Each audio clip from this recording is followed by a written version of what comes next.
आप बातें करें, आपसे प्रार्थना करते हैं। संपूर्ण महिमा आदर गौरव दे करके प्रार्थना प्रभु यीशु के नाम में सुने, स्वर्गराज में ग्रहण करें पिताजी।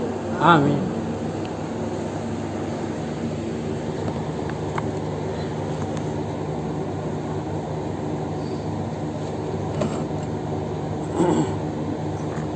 तो यहाँ पर हम देखते हैं, अभी हमने गीत भी गाया और यहाँ पर हम पढ़ते हैं कि हे यहोवा, तूने मुझे जांच कर जान लिया है। प्रभु जानता है, प्रभु हमको जांचने वाला परमेश्वर है।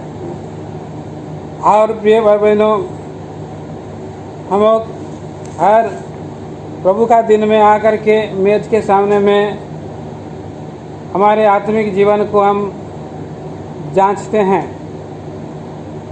और हम लोग उपवास प्रार्थना में भी सप्ताह के महीना के सेकंड सैटरडे में भी हम लोग अपने प्रभु के सामने में आकर के जांचते हैं कि हम कैसे चले हैं महीना भर, हम सप्ताह भर कैसे चले हैं और महीना भर कैसे चले हैं।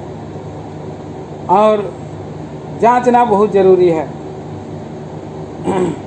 प्रभु, हम लोग इस पृथ्वी पर हम रहते हैं और इस पृथ्वी पर भी जितने सारे वस्तुओं को हम इस्तेमाल करते हैं उस सबको भी हम लोग ठीक ठाक करते हैं, जांचते हैं।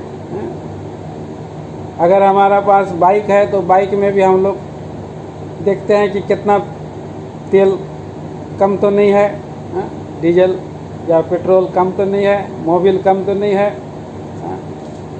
और साफ़ सफाई करते हैं और गाड़ी को साफ़ करते हैं। कहीं भी धूल डस्ट या और कुछ भी जो अंदर चला जाता है उसको हम लोग कपड़ा में हम पोंछते हैं। हम लोग एक दिन भी जो है, और एक दिन भी जो है कि अगर हम हमारा वस्तुओं को छोड़ देते हैं तो हम देखते हैं कि वहाँ पर कुछ और डस्ट आ जाता है, कुछ गंदगी आ जाती है, मलिनता आ जाती है। अभी आप लोग प्रभु का घर में आते हैं तो कुर्सियों में बैठने से पहले आप अपने चेक करते हैं कि क्या इसमें कितना डस्ट है, कितना डस्ट है। उसके लिए हम लोग कपड़ा तुरंत जो है कि कपड़ा ढूंढते हैं। हम लोग का घर को भी हम लोग कितने बार रोज़ झाड़ू मारते हैं, सुबह भी मारते हैं, शाम को भी मारते हैं, झाड़ू मार के और साफ़ सफाई करते हैं और ठीक करते हैं। तो इसलिए प्रिय भाई बहनों, यहाँ पर भी हम आत्मिक जीवन में भी और अपने आप को हम जांचना है। प्रभु के सामने में हमें अपने और प्रभु की जो संगति है और उसके स्वरूप में और उसके पवित्रता में और उसके प्रेम में और उसके अशुद्धता के जीवन में और हर बात में जो प्रभु का गुण स्वभाव है उसमें हमें अपने आप को मेल करने के लिए प्रभु जी यहाँ और लेकर के आया है कि हम हमारा प्रभु में हम अपने आप को जांचते हैं। रोज़ रोज़ के जीवन में भी जांचते हैं। शाम रात के समय में हम प्रार्थना करते हैं, प्रभु जी हमने चला ऐसा वैसा, जहाँ कहीं भी हम चूक गए और क्षमा मांगते हैं। फिर भी हमारा प्रभु का जो फिल्टर है, जिस फिल्टर से वो हमको जांचता है, वो और भी सूक्ष्म है, सूक्ष्म से सूक्ष्म बातें और छोटी से छोटी बातों को भी जो है हम जिसको हम समझते हैं कि वो अच्छा है, लेकिन परमेश्वर के दृष्टि में से उसको रख देना है, परमेश्वर की दृष्टि में रख देना। इसीलिए 23 पद में हमने पढ़ा कि हे परमेश्वर, मुझे जांच कर जान ले, मुझे परख कर मेरी चिंताओं को जान ले। तो और देख कि मुझ में कोई बुरी चाल है कि नहीं, और अनंत के मार्ग में मेरी अगुवाई कर।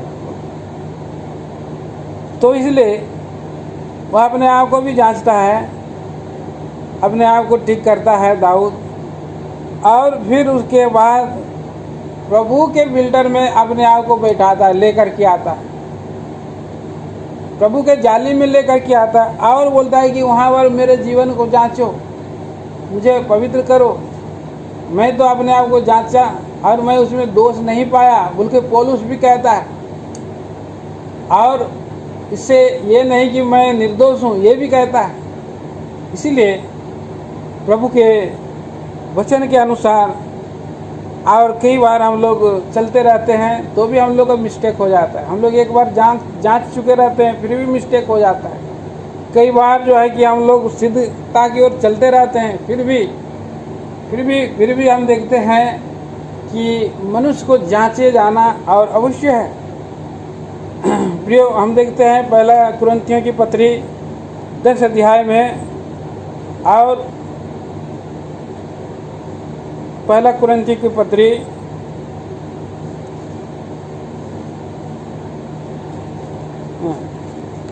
10 अध्याय का 11 वचन पढ़ते हैं, 11 और 12 वचन। परंतु ये सब बातें जो उन पर पड़ी दृष्टांत की रीति पर है, आगे हमारी चेतावनी के लिए जो जगत के अंतिम समय में रहते हैं लिखी गई है।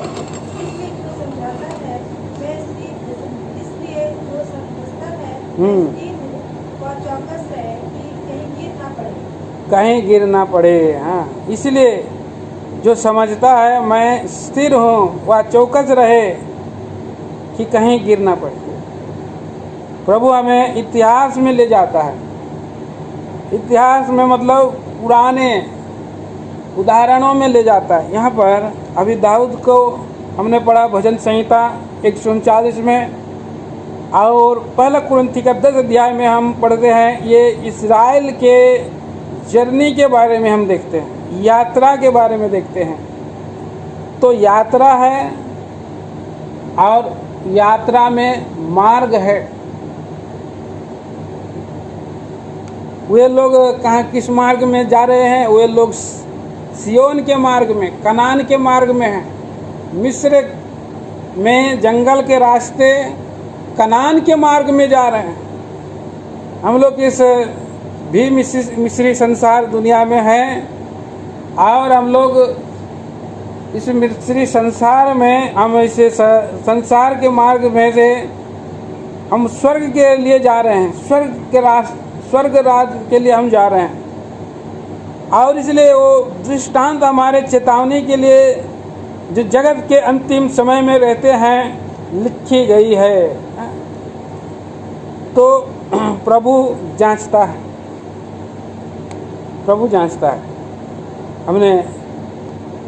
हम पढ़ते हैं व्यवस्था विवरण की किताब, उसका 8वां अध्याय और 2 वचन। व्यवस्था विवरण 8वां अध्याय 2 वचन कोई पढ़ सकते हैं। और स्मरण रख कि तेरा परमेश्वर यह बाबू 40 वर्षों में तुझे सारे जंगल के मार्ग में से इसलिए ले आया है कि वह तुझे नम्र बनाए और तेरी परीक्षा करके यह जान ले कि तेरे मन में क्या क्या है, और उसकी आज्ञाओं का पालन करेगा या नहीं। तो उत्तम देश में ले जा रहा है परमेश्वर उनको। 8 अध्याय का 1 में भी हम पढ़ते हैं, जो आज्ञा मैं आज तुझे सुनाता हूँ उन सबों पर चलने की चौकसी करना, इसलिए कि तुम जीवित रहो और बढ़ते जाओ, और जिस देश के विषय में यहोवा ने तुम्हारे पूर्वजों से शपथ खाई है उसमें जाकर उसके अधिकारी हो जाओ। उत्तम देश में ले जाने के लिए प्रभु इंस्ट्रक्शन दे रहा है, चेतावनी दे रहा है कि चलने में चौकसी करना बोल रहा है। आज्ञाओं के ऊपर, उन आज्ञाओं पर चलने में चौकसी करना, इसलिए कि तुम जीवित रहो। तो प्रभु का वचन और आज्ञा हमें जीवन देता है, और इसलिए वो जीवित रहने का कारण न केवल जीवित रखता है, लेकिन परमेश्वर का जो वचन है उसको मानने से बढ़ती होती है, बढ़ते रहो बोला, बढ़ते रहो, बढ़ती होती है उसको मानने से। व्यवस्था विवरण की किताब, और हम पढ़ते हैं उसको 28 अध्याय का 1 पद में भी पढ़ते हैं, 28 का 1। यदि तू अपने परमेश्वर यहोवा की सब आज्ञाएं जो मैंने आज तुझे सुनाता हूँ चौकसी से पूरी करने को चित्त लगाकर उसकी सुने तो वह तुझे पृथ्वी की सब जातियों में श्रेष्ठ करेगा। तो श्रेष्ठ करेगा भी, उसकी वाचा को, आज्ञाओं को चौकसी से पूरी करने पर को चित्त लगाए तो पृथ्वी की सब जातियों से श्रेष्ठ करेगा।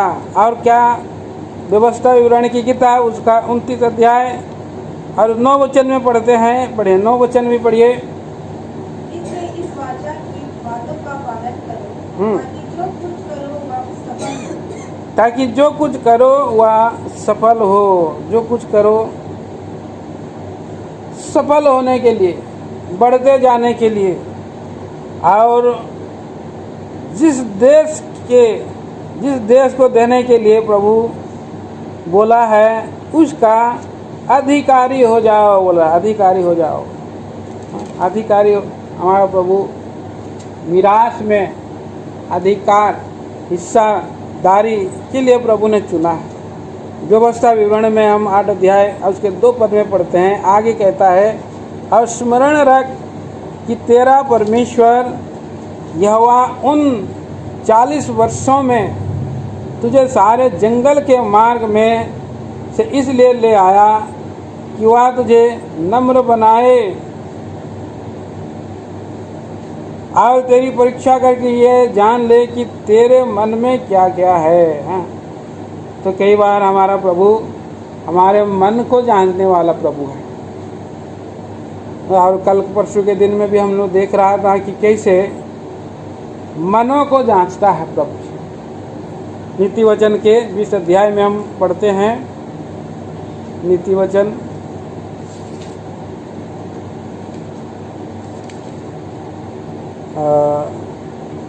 कितना 20 है, कितना वहाँ पर मनों को जांचता है, यहोवा मन को जांचता है बोल रहा है।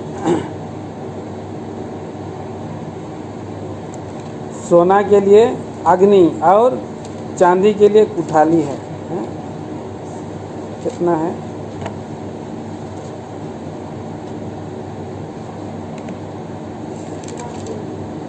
सत्रह। अच्छा 17 अध्याय, हाँ पढ़िए 17 का। हाँ, मनों को यहोवा जांचता है। मन को जांचने वाला परमेश्वर है। और मन के घमंडियों से परमेश्वर घृणा करता है। और मन को तोलता भी है। 16 अध्याय का 2 पद, नीति वचन 16 का 2। हाँ मनुष्य का सारा चाल चलन अपनी दृष्टि में पवित्र ठहरता है, हाँ, तो यहोवा मन को तोलता है। मनों को जांचने वाला परमेश्वर और मन को तोलने वाला भी है। चाल चलन, परमेश्वर मनुष्य का सारा चाल चलन अपनी दृष्टि में पवित्र है, परंतु परमेश्वर मन को तोलता है, मनों को तोलता है। तो इसलिए मन में क्या क्या है और उसको जांचना और उसको तोलना। और परमेश्वर मन के विषय में ज़्यादा और चिंता करते। शरीर का सुंदरता को लोग देखते हैं, शरीर का सुंदरता को लोग देखते हैं, ऊंचाई को, कद काठी को, कपड़ा और फैशन को सब लोग देखते हैं। प्रभु उनको नहीं देखता है, प्रभु जो है मन को देखता है। इसलिए यहाँ हम देखते हैं कि मन को प्रभु की ओर लगाना है। मेरे मन यहोवा को धन्य का बोल करके इसलिए दाऊद कहता है। और दाऊद के विषय में प्रभु ने कहा कि मेरे मन के अनुसार, ईशे का पुत्र मेरे मन के अनुसार मुझे मिल गया है, जो मेरी इच्छा को पूरा करेगा। तो यहाँ इस्राएली लोगों के विषय में भी ही परमेश्वर वही कह रहा है कि मन में क्या क्या है। क्यों? क्योंकि मन में बहुत कुछ है। मन में प्रभु है या मन में और कोई है, या मन में प्रभु का और आज्ञा को मानने का इच्छा है, या मन में प्रभु का केवल आशीष पाने का इच्छा है। कई बार प्रभु हमारे मन में उसकी प्रतिज्ञाओं को हम और लेना चाहते हैं मन, लेकिन उसकी आज्ञाओं के लिए हम लोग और विश्वास योग्य नहीं रहते हैं। तो यहाँ पर मन में बहुत कुछ है। इस्राएलियों के मन में मिस्र है अभी भी यहाँ पर, इसीलिए हमने पढ़ा था उस दिन इस्राएलियों ने क्या किया, बहुत कुछ उन्होंने चाहा। और खाने पीने की वस्तु, जो मांस हो या मछली हो या प्याज हो या लहसुन हो या धनिया हो या और भी कुछ कुछ जो है कि वस्तुएं उनके अंदर में था। तो इसलिए प्रभु उनको ऐसे परिस्थिति में लेके गया कि मैं उनको भूखा रखूँगा, उनको मैं कोई मछली नहीं दूंगा, कोई और कुछ नहीं दूंगा। इसलिए यहाँ हम व्यवस्था विवरण की किताब उसका 8 अध्याय में हम पढ़ते हैं, प्रभु 3 पद में हम 3 पद दिखते हैं यहाँ। उसने तुझको नम्र बनाया और भूखा भी होने दिया, फिर वह मन्ना जिसे ना तू और ना तेरे पुरखा ही जानते थे, वही तुझको खिलाया, इसलिए कि वह तुझको सिखाए कि मनुष्य केवल रोटी ही से नहीं जीवित रहता, परंतु जो जो वचन यहोवा के मुंह से निकलते हैं उन्हीं से वह जीवित रहता। तो प्रभु उनकी परीक्षा करके उनकी मन को तोड़ दिया। हरेक का मन जो है टूटा होना चाहिए। इसलिए दाऊद बोल रहा है, टूटा हुआ मन परमेश्वर के योग्य बलिदान है। टूटे मन वाले के नज़दीक में प्रभु रहता है। भजन संहिता 34 अध्याय, भजन 34 अध्याय का और उसका 16 से 18 पढ़िए। यहोवा बुराई करने वालों के विमुख रहता है, ताकि उनका स्मरण मृत्यु पर से मिटा डाले। कोई बुरा माँ मैंने दाऊद कैसे प्रार्थना करता है, कोई मेरे पास बुरा विचार तो नहीं है बोलता है। इसलिए बुराई को छोड़ और भलाई कर बोला। आगे में यहाँ पर लिखा है, बुराई करने वालों के परमेश्वर विमुख रहता है। उसको ऐसे विमुख रहना मतलब उसको देखता नहीं है परमेश्वर। अगर हम लोग किसी को हम क्रोधित रहते हैं, किसी से हमारा मेल नहीं होता है, तो हम लोग ऐसे बोलते हैं कि, और कहीं रास्ता में हम लोग चलते भी हैं तो हम उसको नहीं देखते हैं, ऐसे करके मुंडी घुमा के हम लोग चले जाते हैं, विमुख हो जाता है। या ऐसे ऊपर करके चले जाएंगे, ऐसे सामने रहेगा तो ऐसे करके हम लोग चलते रहेंगे, देखेंगे नहीं, देखेंगे। परमेश्वर भी ऐसा, कि अगर आ भी गया प्रभु के साथ साथ, प्रभु के लोगों के साथ साथ मंडली में आ भी गया, लेकिन प्रभु उससे नाराज है, तो प्रभु तो उस भाई से बात करेगा, लेकिन आपको इसे देखेगा भी नहीं। प्रभु इसे किनारे करेगा, देखेगा भी नहीं प्रभु। प्रभु ना बात करेगा ना देखेगा। आया है, भगा तो नहीं देगा, तो उसका दोस्त के साथ आया है तो विमुख रहता है बोला। परमेश्वर बुराई करने वालों के विमुख रहता है बोला। और उसका और एक दिन वो पृथ्वी पर से वो नष्ट भी हो जाएगा। बाइबल 17 वचन, धर्मी दुआएं देते हैं हाँ। और यहोवा सुनता है, धर्मी दुआई देते हैं, यहोवा सुनता है। और उनको सब विपत्तियों से छुड़ाता है। हाँ, तो धर्मी लोगों के जीवन में विपत्तियां बहुत आएंगी।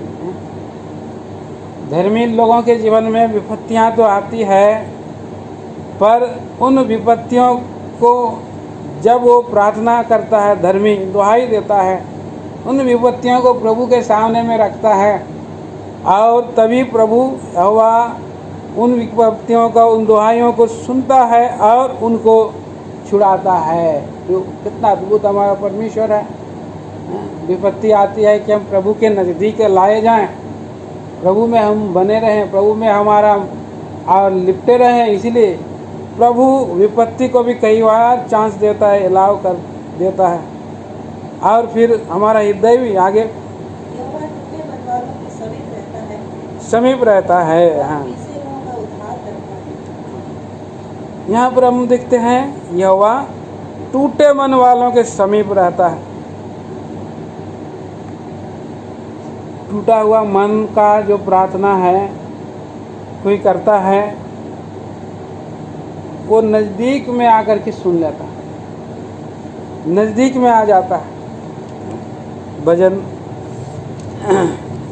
संहिता और उसका 147 3 वचन में हम पढ़ते हैं। और खेदित मन वालों को चंगा करता है और उनकी शोक पर मरहम पट्टी बांधता है। हाँ, तो खेदित दुखित मन वाले होते हैं, टूटे मन वाले खेदित होते हैं। उनका मन जब टूट जाता है तो क्या होता है, हड्डियाँ जल जाती हैं, अच्छा नहीं लगता है रहता उन लोग को। प्रभु फिर उनको वचन को भेज करके उनको चंगा करता है और उनके शोक पर मरहम पट्टी बांधता है हमारा प्रभु, और उनके अंदर में रहता है। प्रभु टूटे मन वालों के अंदर में रहता है। यशायाह 57 अध्याय और उसका 15 पद।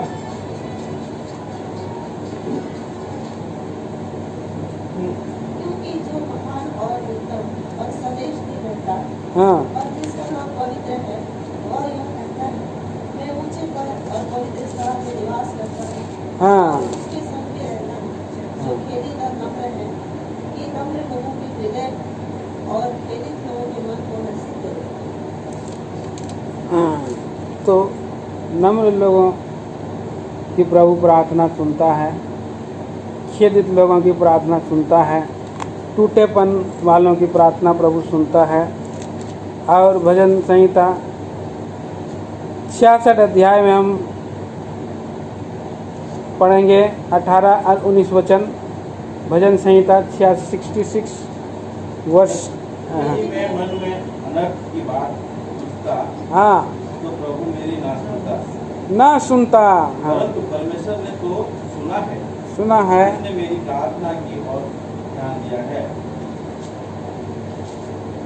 प्रभु अनर्थवाद हमारे अंदर में रहना नहीं चाहिए, इसलिए प्रभु के सामने में आना है, जांचे जाना है। जैसे दाऊद, प्रभु मेरे छोटी से छोटी बातों के लिए मेरे मन के अंदर में देख कोई बुराई तो नहीं है। जब आप और मैं देखेंगे हमारे अंदर में अभी भी कितना कितना बुराई रहता है, और इसी बुराई के कारण से हमारी प्रार्थना जो है वहाँ तक नहीं जाता है, क्योंकि शैतान जो है कि हमेशा उसको रोकता रहता है। शैतान हमेशा उस प्रार्थना को रोकता है कि बोलता है कि इसके अंदर में ये कमी है और अब इसकी प्रार्थना कैसे सुन रहे हैं। शैतान दोष लगाने वाला है, रोकने वाला है, मध्याकाश में है। तो हम देखते हैं वे बहनों, रिवलेशन 12 अध्याय के 10 पद में भी शैतान हमेशा दोष लगाने वाला है। पढ़िए उसको, कभी पढ़िए।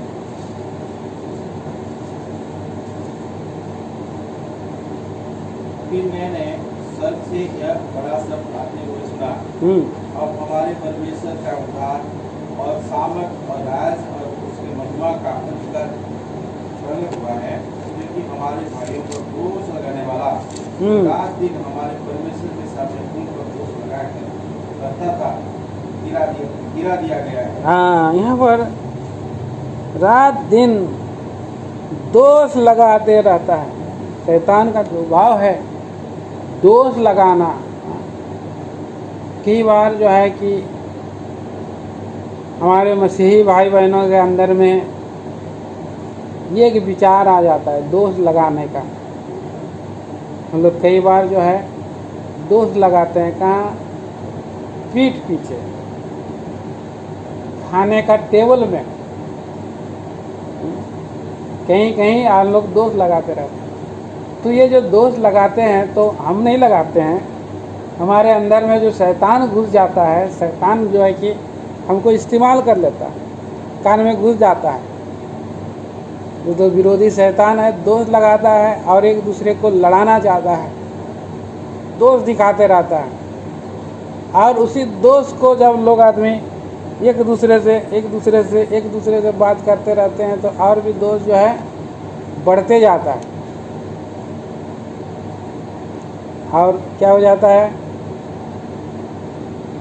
राई का पहाड़ खड़ा हो जाता है, राई को पहाड़ बन जाता है, राई का पहाड़ बन गया। लेकिन पहाड़ को क्या किया जाता है? अरे पहाड़ को खोदेंगे लोग, पहाड़ को खोदेंगे तो क्या निकलेगा? खोदा पहाड़ निकला चूहा। हाँ, राई का पहाड़ बना दिया, खोदा पहाड़ निकला चूहा, कुछ रिजल्ट नहीं है। इतना बात करने के बाद में भी जब सामने आएगा तो उससे कोई बात ही नहीं कर सकता, उस मैटर में बात ही नहीं कर सकता। भाई आप बोलना है तो कहीं दोष है तो आदमी का मुंह में बोलिए, नहीं तो पीछे मत बोलिए, क्योंकि शैतान आपको कई बार इस्तेमाल करता है, उसी में घुमाते रहता है। प्रार्थना का उसी समय प्रार्थना करना चाहिए, प्रभु प्रार्थना कर रहा हूँ। तो जब हम प्रार्थना करते हैं तो हमारे मन में भी तसल्ली रहता है, क्योंकि हमारा प्रभु दोष लगाने के लिए नहीं आया, हमारा प्रभु जी दोषों को हटाने के लिए आया। प्रभु यीशु मसीह दोषों को हटा देता है जब हम प्रभु के पास जाते हैं और प्रभु के सामने में हम अपना गलती या भाई बहन का बात से मेरा हृदय आहत हुआ है और प्रभु जी अगर वो लोग ऐसे कर रहे हैं तो उनको समझ दीजिए, आपकी इच्छा के अनुसार करें, या अगर वो लोग ठीक कर रहे हैं तो मुझे भी मन की एक चित्ता में लाइए कि मैं भी उसको समझना चाहता हूँ, समझ सकूँ। ऐसा अगर कोई प्रार्थना करते हैं तो प्रभु से खुश होता है, प्रसन्न होता है और वो हमारा मन को, हमारा आत्मा को एक कर देता है, चलाता है। कि भाई बहनों, एक आत्मा एक मन में हम आ जाते हैं और हमारा प्रभु की महिमा उसमें होती है। शैतान जो कान में कुछ डालते रहता है उसका जो है और युक्ति क्या हो जाता है? व्यर्थ हो जाता है।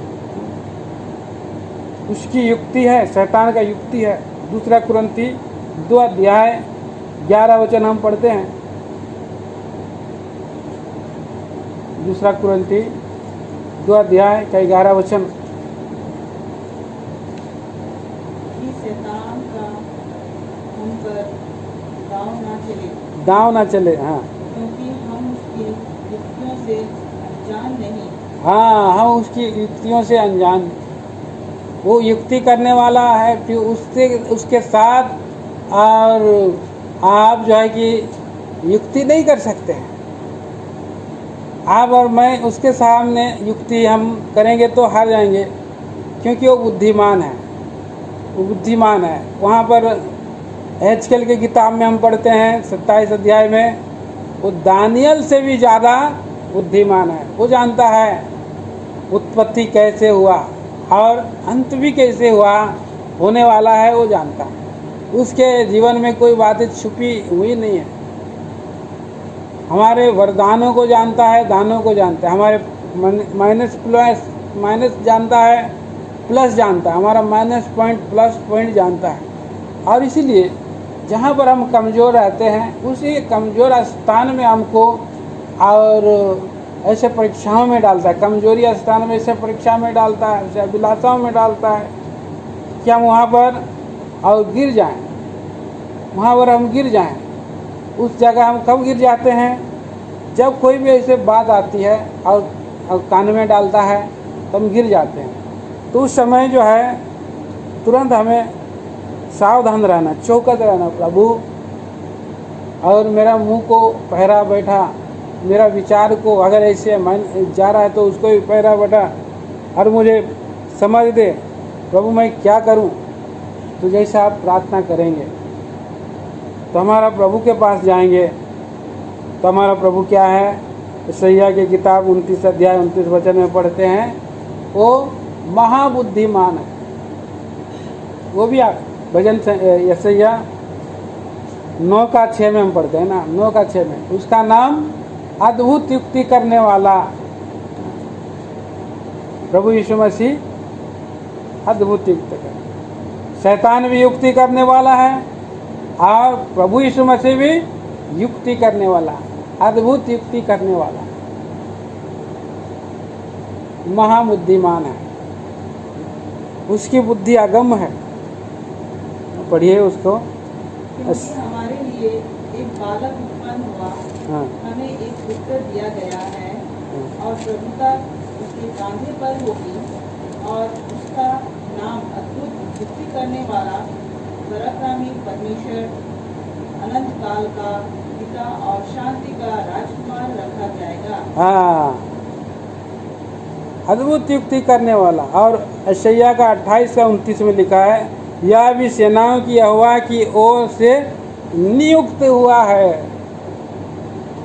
वह अद्भुत युक्ति वाला और महाबुद्धिमान है। शैतान युक्ति वाला है लेकिन प्रभु अद्भुत युक्ति वाला है। और परमेश्वर होने देता है, कुछ परिस्थितियों में लोगों को जाने देता है ताकि हमारे जीवन में भलाई को लाए। परख परीक्षा में प्रभु कई बार जो है कि मनों को जांचने में वो परमेश्वर जांचता है, बोल रहे हैं, तो कई बार होने देता, परिस्थिति में ले जाने देता है। अंत में आयुब के जीवन में परीक्षाएं आई, परंतु अंत में क्या आया? रिजल्ट आया और उसमें आयुब कई बार उसने कुड़कुड़ाया भी है, लेकिन बाद में प्रभु ने सब कुछ क्षमा करके बाद में उसको दुगुना दिया। जितना उसके संपत्ति का था उसका दुगुना दिया। उसके बाल बच्चे जो मर गए वो तो स्वर्ग में चले गए, लेकिन और भी बाल बच्चे उतने दिए। बाल बच्चे मतलब जितना था उतना दिए, दुगुना हो गया, क्योंकि प्रभु ने उसको दुगुना दिया है। देखिए आयुब की किताब में हम पढ़ते हैं तो बहुत सुंदर सुंदर भी श्रेणियाँ दिया, हम लोग नहीं पढ़ेंगे उसको। तो ये परमेश्वर की ओर से नियुक्त हुआ था। परमेश्वर अगर आपके जीवन में, मेरे जीवन में हानि किया है, हमारे रिश्तेदारों का हमने कई बार खो देते हैं, परीक्षाओं में जाते हैं, हमारे बाल बच्चों को खो देते हैं, हमारा बेटा बेटी को खो देते हैं, तो प्रभु उनको जो है क्या करता है? स्वर्ग में ले जाता है। पर प्रभु आशीष देता है, वो नियुक्त हुआ उसकी ओर से। यशायाह की किताब 40 अध्याय में भी हम पढ़ते हैं, यशायाह 40 अध्याय का 38 पद में,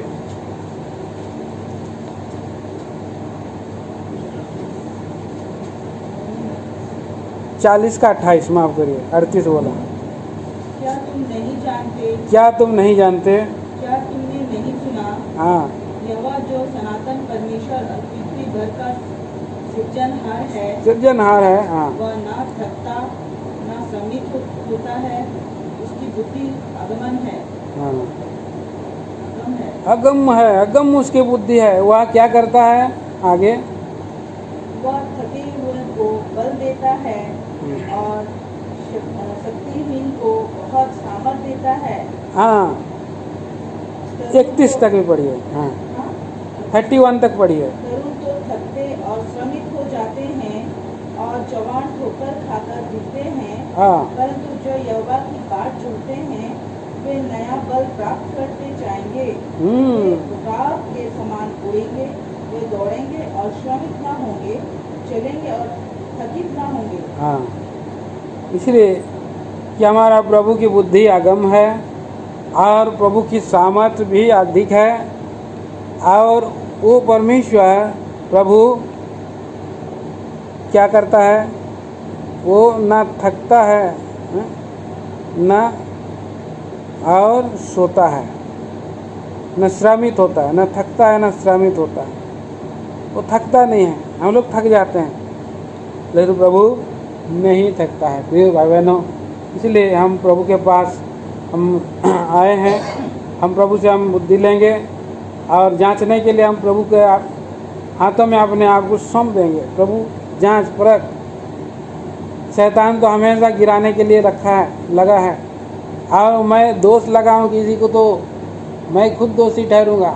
दोष लगाने वाला तू कोई भी क्यों ना हो, तू निरुत्तर है बोला, इसलिए दोष मत लगाओ। कई बार हम शैतान का और परीक्षा में हम आ जाते हैं, परीक्षा में आ जाते हैं। परीक्षा प्रभु करता है, शैतान भी जो है कि करता है, और हमें जो है कि शैतान कई बार सताते रहता है। प्रार्थना करना है। प्रेरितों के काम 10 अध्याय का 38 पढ़िए। प्रेरितों के काम 10 अध्याय का 38 वचन पढ़िए कोई भी। परमेश्वर ने किसी रीति से यीशु नासरी को पवित्र आत्मा और सामर्थ से अभिषेक किया। हाँ, वह भलाई करता और सबको जो शैतान के सताए हुए थे, शैतान के सताए हुए थे, हाँ, अच्छा करता फिरा। प्रभु यीशु मसीह से हम प्रार्थना करेंगे तो वो पवित्र आत्मा से और सामर्थ्य से भरा हुआ है, और हम लोगों को जो शैतान जो है कि सता रहा है, हाँ, हम लोगों को सताते रहता है शैतान, कुछ कुछ थोड़ी बहुत शरीर में सताते रहता है, विचारों में सताते रहता है, कामों में सताते रहता है। प्रभु सबसे छुड़ाने वाला प्रभु है।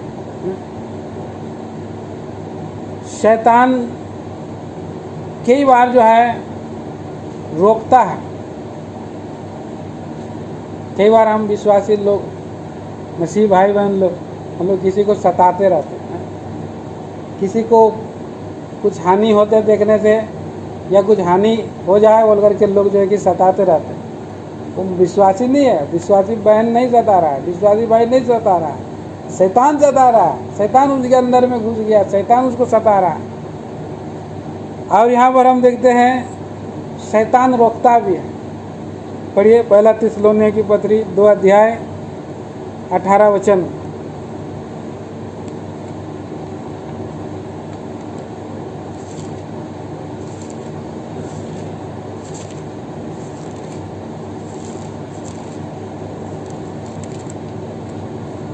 इसलिए हमने अर्थात पौलुस ने हाँ, परंतु 2 बार तुम्हारे पास आना चाहा, हाँ। परंतु शैतान हमें रोके रखा।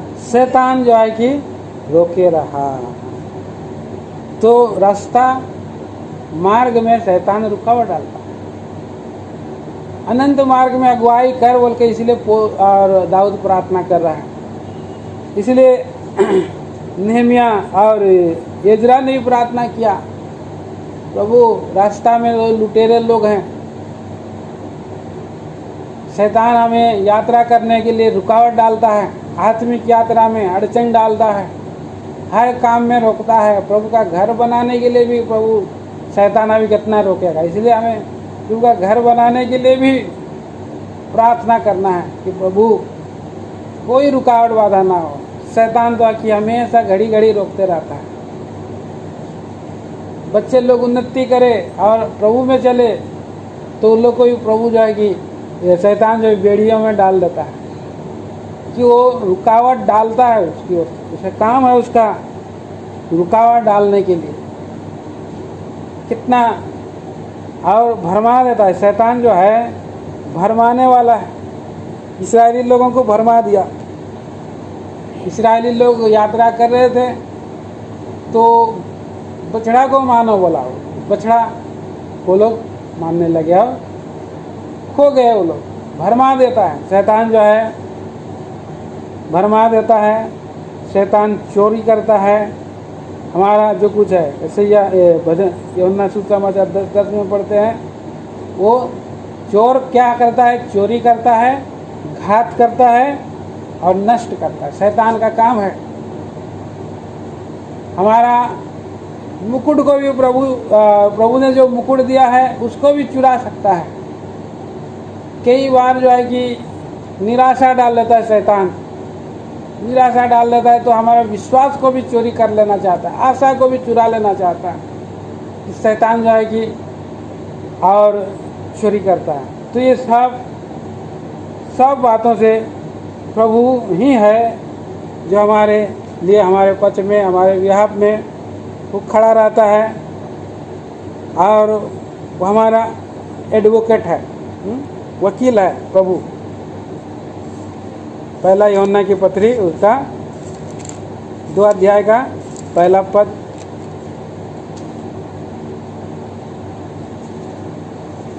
दो अध्याय का पहला यूहन्ना 2 का 1। ये मेरे बालकों, हाँ मैं ये बातें तुम्हें इसलिए लिखता हूँ कि तुम पाप न करो, और यदि कोई पाप करे तो पिता के पास हमारा एक सहायक अर्थात हाँ। यीशु मसीह, धर्मी यीशु मसीह, वो हमारा सहायक, हमारा एडवोकेट है, हमारा मध्यस्थ है हमारे पक्ष में। और सब फॉर्मेलिटी जो कुछ भी पाप हमने किया प्रभु के सामने में हम रख देते हैं और प्रकट रूप में हम रख देते हैं। हमारे भूल चूक अपराधों को, हमारे झूठपन को, सबको प्रभु जी दूर कर देता है। हमारे मन को और परमेश्वर के मन के अनुसार बनाता है। और जब हम सीधाई सच्चाई से प्रार्थना करते हैं तो अनंत मार्ग में हमारा प्रभु जी अगुवाई करता है। इसलिए आइए हम इन वचनों के द्वारा प्रभु का और राज और महिमा के लिए अपने जीवन को जांचते हैं, जांचेंगे। जांचने के बाद प्रार्थना करेंगे। प्रभु हमें सबका सब देने वाला प्रभु है, अनंत मार्ग। हमें धन्यवाद करना। एक और वचन पढ़ेंगे तो थोड़ा सा जांचते हुए धन्यवाद भी देना है उसी में, और प्रार्थना भी करना है। सही भजन संहिता 139 अध्याय, भजन संहिता की किताब 139 और उसका 17 और 18 वचन सभी साथ में पढ़ेंगे हैं। आइए हम पढ़ते हैं 139। ये मेरे लिए तो हे परमेश्वर, तेरे विचार क्या ही बहुमूल्य है, उनकी संख्या का जोड़ कैसा बड़ा है। यदि मैं उनको गिनता तो वे बालू के किनकों से भी अधिक ठहरते। जब मैं जाग उठता हूँ तब भी तेरे संग आता हूँ। प्रभु हमें जागृत रहने के लिए सहायता करे कि हमारा प्रभु का बहुमूल्य विचार में हम आ जाएं और बहुत अधिक वो विचार है उसमें हम पाए जाएं और हमारे जीवन में भलाई हो और हम उस स्वर्गीय अनंत मार्ग में प्रभु के राज्य में हम जा सकें। आइए भाई बहनों, अपने आप को जांचें, परखें और वो सा आपका जो प्रेयर रिक्वेस्ट है आप प्रभु के सामने में अपना बोझ रखें और